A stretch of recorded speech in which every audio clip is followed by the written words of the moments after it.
परमेश्वर के दैनिक वचन। जब अंत के दिनों के दौरान उद्धारकर्ता का आगमन होता है, यदि उसे तब भी यीशु कहकर पुकारा जाता और उसने एक बार फिर से यहूदिया में जन्म लिया होता और यहूदिया में अपना काम किया होता, तो इससे यह प्रमाणित होता कि मैंने केवल इस्राएलियों की रचना की और केवल इस्राएलियों के लोगों को ही छुटकारा दिलाया, और यह कि अन्य जातियों से मेरा कोई वास्ता नहीं है। क्या यह मेरे वचनों के विपरीत नहीं होगा कि मैं वह प्रभु हूं जिसने आकाश और पृथ्वी और सभी वस्तुओं को बनाया है? मैंने यहूदिया को छोड़ दिया है और अन्य जातियों के बीच में कार्य करता हूं, क्योंकि मैं मात्र इस्राएल के लोगों का ही परमेश्वर नहीं हूं, बल्कि सभी प्राणियों का परमेश्वर हूं। मैं अंत के दिनों के दौरान अन्य जातियों के बीच में प्रकट होता हूं, क्योंकि मैं न केवल इस्राएल के लोगों का परमेश्वर यहोवा हूं, बल्कि इसके अतिरिक्त क्योंकि मैं अन्य जातियों के बीच में अपने चुने हुए सभी लोगों का रचयिता भी हूं। मैंने न केवल इस्राएल, मिस्र और लेबनान की रचना की, बल्कि मैंने इस्राएल से बाहर के सभी अन्य जाति के राष्ट्रों की भी रचना की, और इस कारण मैं सभी प्राणियों का प्रभु हूं।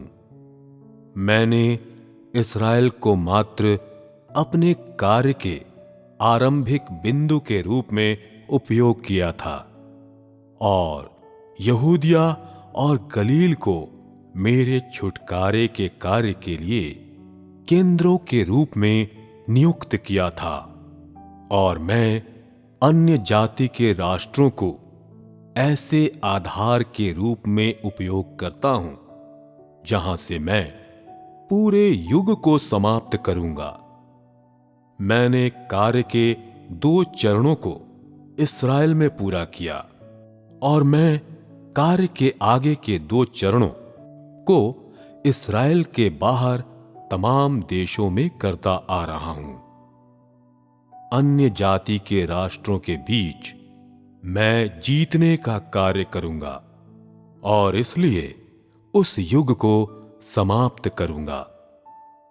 यदि मनुष्य हमेशा मुझे यीशु मसीह कहकर संबोधित करता है, किंतु यह नहीं जानता है कि मैंने इन अंतिम दिनों के दौरान एक नए युग की शुरुआत कर दी है और एक नया साहसिक कार्य प्रारंभ कर दिया है, और यदि मनुष्य हमेशा सनकियों की तरह उद्धारकर्ता यीशु के आगमन का इंतजार करता रहता है, तो मैं कहूंगा कि ऐसे लोग उसके समान हैं जो मुझ पर विश्वास नहीं करते हैं।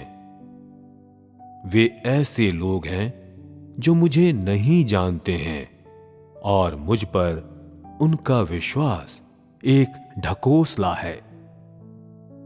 क्या ऐसे लोग उद्धारकर्ता यीशु के स्वर्ग से आगमन का दर्शन कर सकते हैं?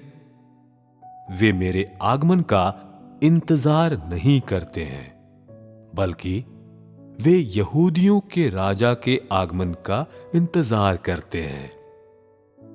वे मेरे द्वारा इस पुराने अशुद्ध संसार के संपूर्ण विनाश की लालसा नहीं करते हैं, बल्कि इसके बजाय यीशु के द्वितीय आगमन की लालसा करते हैं, जिसके पश्चात उन्हें छुटकारा दिया जाएगा। वे यीशु की प्रतीक्षा करते हैं कि वह एक बार फिर से पूरी मानव जाति को इस अशुद्ध और अधर्मी भूमि से छुटकारा दिलाए। ऐसे लोग उनके समान कैसे बन सकते हैं जो अंत के दिनों के दौरान मेरे काम को पूरा करते हैं? मनुष्य की कामनाएं मेरी इच्छाओं को प्राप्त करने या मेरे कार्य को पूरा करने में अक्षम हैं, क्योंकि मनुष्य मात्र उस कार्य की प्रशंसा करता है और उससे प्यार करता है जिसे मैंने पहले किया है, और उसे कोई अंदाजा नहीं है कि मैं परमेश्वर स्वयं हूं, जो हमेशा से नया है और कभी पुराना नहीं होता है। मनुष्य केवल इतना जानता है कि मैं यहोवा और यीशु हूं, और उसको कोई आभास नहीं है कि मैं ही अंतिम वह एक हूं जो मानव जाति को समाप्त करेगा। वह सब जिसके लिए मनुष्य तरसता है और जिसे जानता है, वह उसकी स्वयं की धारणा है, और मात्र वह है जिसे वह अपनी आंखों से देख सकता है। यह उस कार्य के अनुसार नहीं है जो मैं करता हूं, बल्कि उसके असंगत है। यदि मेरा कार्य मनुष्य की अवधारणा के अनुसार किया गया होता तो यह कब समाप्त होता? मानव जाति विश्राम में कब प्रवेश करती, और मैं 7वें दिन विश्राम के दिन में प्रवेश करने में कैसे सक्षम होता? मैं अपनी योजना के अनुसार, अपने लक्ष्य के अनुसार कार्य करता हूं, और मैं मनुष्य की नीयत के अनुसार काम नहीं करता हूं।